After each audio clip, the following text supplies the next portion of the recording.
outputs, this is where you're going to add all your other platforms. So if Twitch is your main account, here, right, this is what you want to copy, but make sure that, boom. You were made to take secret routes to scenic spots. We will. I need to think.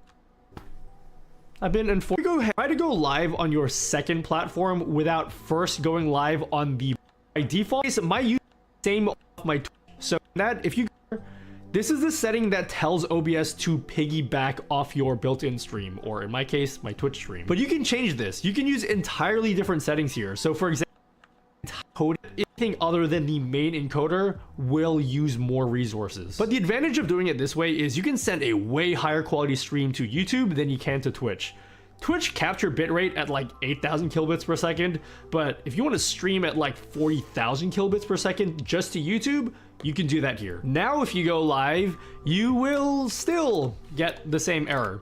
And that's because you have to do the same thing for your audio. So if you come into the audio tab, that also says main encoder. So it's still piggybacking the audio off your Twitch stream. So you will need to change this too if you want to go live completely independently of your Twitch stream. Speaking of audio, remember at the start when I said you can send different audio tracks to different platforms?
From idea to submission, empower students to do their best work with Grammarly's comprehensive AI writing assistant. So OBS has really bumped up their YouTube stream. So we're going to have this handy little pop out. You probably know where I'm going with this. Pop that out. Then you're going to copy that URL. It's funny. Yoink, not stream elements. Copy that. After we do that, we're done. And go back to OBS. And what I did here was I created a custom doc.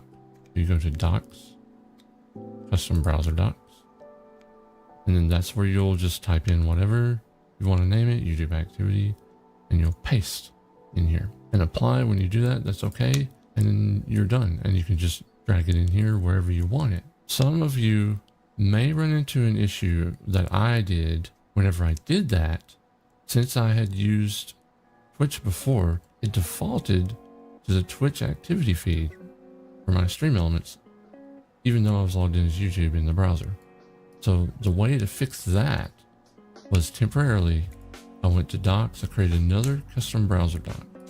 And what I did with that was I just sent it to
So OBS has really bumped up their YouTube streaming support, and it's been awesome to use. But one of the things that I was still missing that they haven't added is a YouTube activity feed, kind of like Twitch has it. So I'm going to show you how you can add one.